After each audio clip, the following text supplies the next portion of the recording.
Breaking news.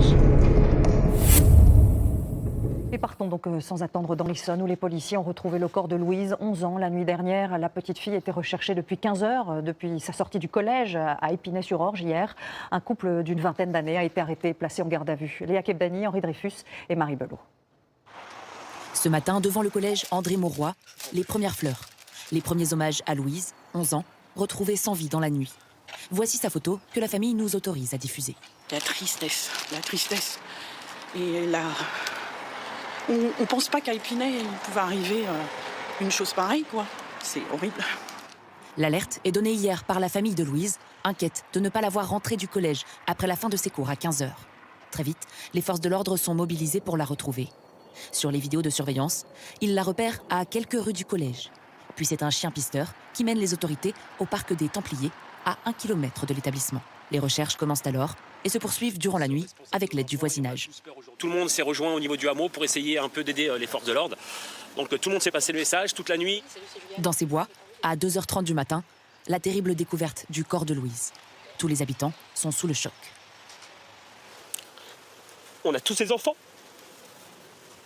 Et c'est difficile, moi j'ai une fille de 10 ans. Une enquête est en cours pour meurtre sur mineur. Un homme et une femme, un couple d'une vingtaine d'années, sont actuellement en garde à vue. L'homme est déjà connu des services de police.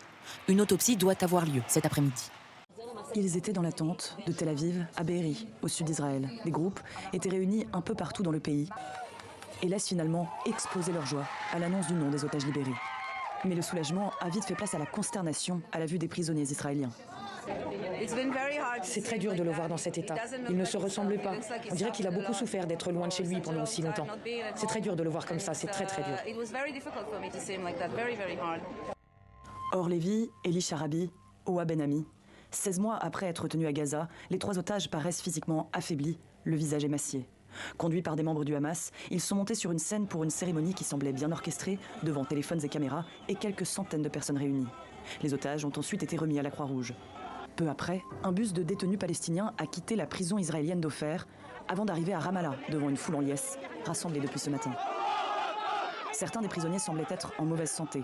183 Palestiniens devraient être libérés dans le cadre de ce 5e échange depuis l'entrée en vigueur du cessez-le-feu entre Israël et le Hamas. La situation...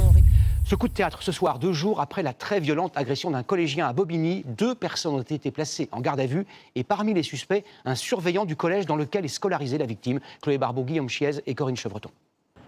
Après l'agression d'un adolescent à Bobigny, un surveillant du collège Angela Davis est ce soir en garde à vue. Sans doute, à l'origine de l'agression, un graffiti sur le mur de l'établissement. C'était sur un tag au collège. Ils ont insulté la maman du surveillant. 2 autres surveillants ont été suspendus par le rectorat, sans être soupçonnés à ce stade d'avoir pris part à l'agression. Mardi soir, à quelques mètres du collège, des individus cagoulés s'en sont pris à l'adolescent de 15 ans, le laissant gravement blessé au sol.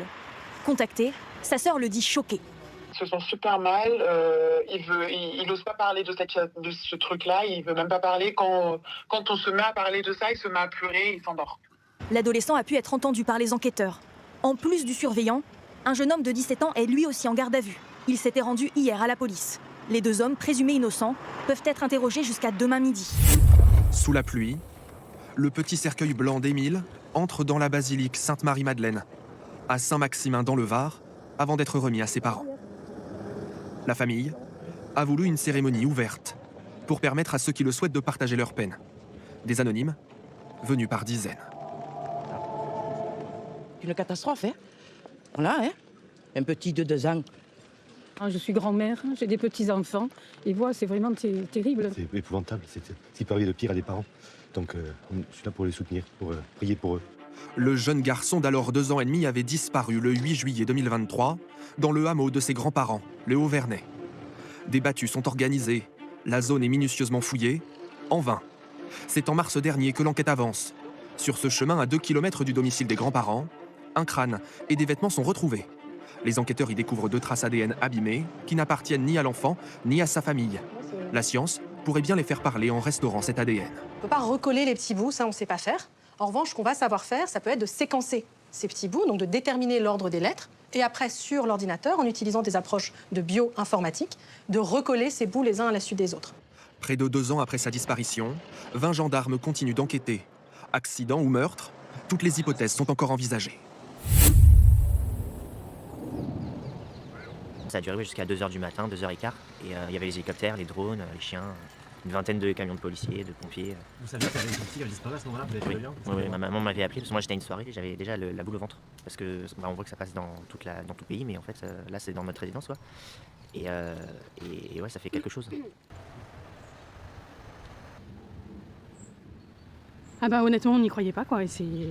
Enfin, franchement, il y avait tellement de forces de l'ordre, de pompiers que, honnêtement, on se croyait dans un film. Il y avait les hélicos, il y avait les drones, il y avait les chiens. Enfin bon, c'était terrible, terrible. On n'y croyait pas, quoi.